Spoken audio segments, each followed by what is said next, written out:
In the heart of the city, where the lights flickered like the last gasps of a dying star, the night grew thick with a sinister tension. The bustling streets during the day were a facade, masking the shadows that stretched long and distorted under the flickering streetlights. The air was heavy, saturated with the scent of damp concrete, exhaust fumes, and an unnerving sweetness that lingered, like a ghost from the past. This was where the blue glutton roamed, a creature of midnight hunger. Once, he had been a vibrant, friendly figure, his blue fur a beacon of joy in the daylight. But now, cloaked in darkness, he had transformed. His fur had lost its luster, matted and stained, nearly black in the dim light. His once innocent eyes blazed with a predatory hunger, glimmering like twin embers reflecting the neon glow of distant signs. The hunger that gnawed at him had evolved. It was no longer mere cookies he craved, but the very essence of creation itself. He sought out the artisanal, the handcrafted, cookies baked with love and a piece of the baker's soul. It began with small, charming bakeries tucked away in quiet corners, the kind that opened at dawn, their doors releasing the comforting aroma of fresh bread and warm cookies into the world.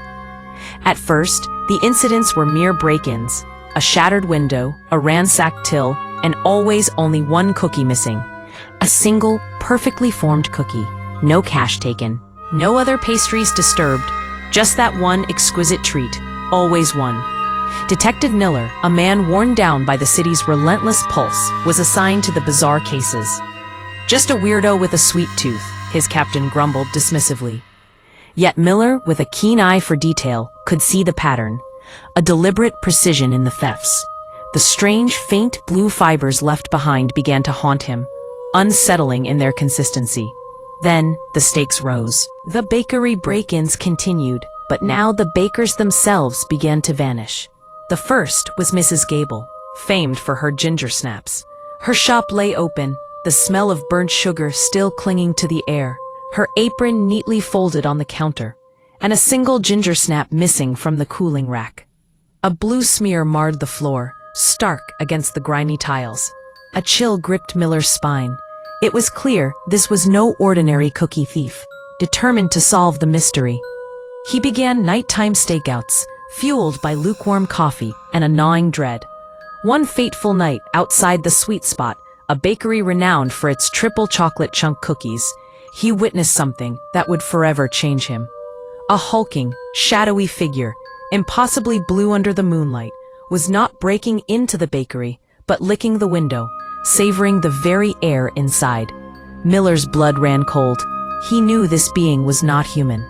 He moved swiftly, but the creature was a blur, slipping through a barely open vent, leaving behind a sickly sweet scent that churned Miller's stomach.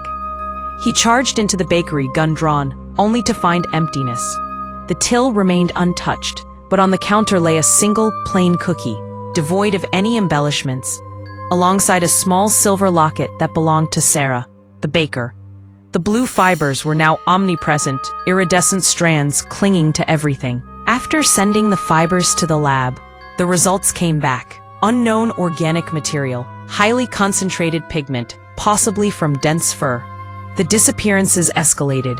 A gruff Italian baker known for his biscotti vanished, followed by a cheerful woman who crafted lemon bars. Each time, a plain cookie remained, along with a personal item of the victim, a worn wedding ring, a child's drawing, a pair of glasses.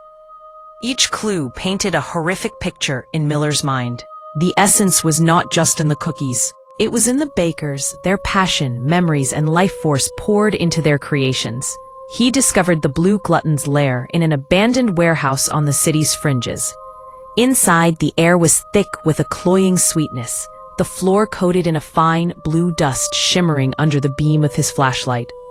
In the center stood a monstrous oven, a grotesque assembly of rusted metal and scavenged bricks, glowing sickly yellow.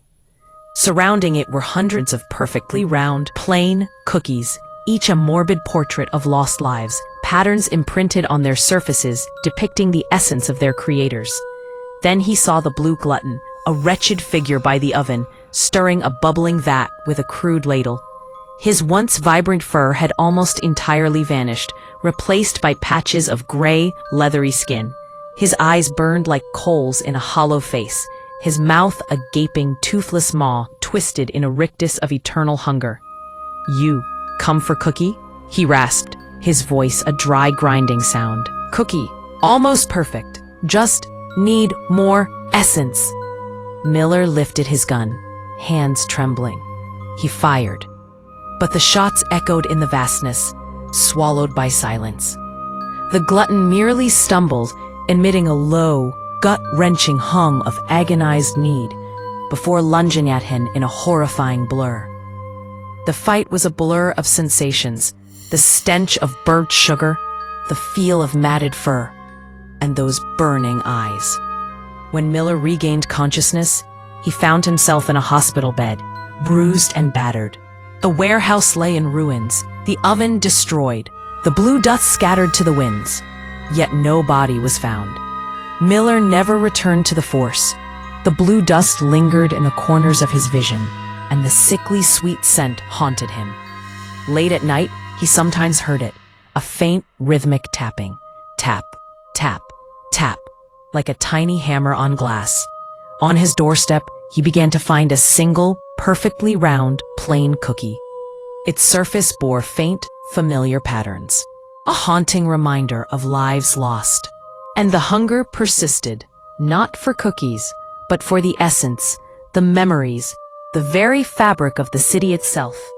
Somewhere, in the dark corners, the monstrous baker of perfect, plain cookies continued his search for the ultimate ingredient.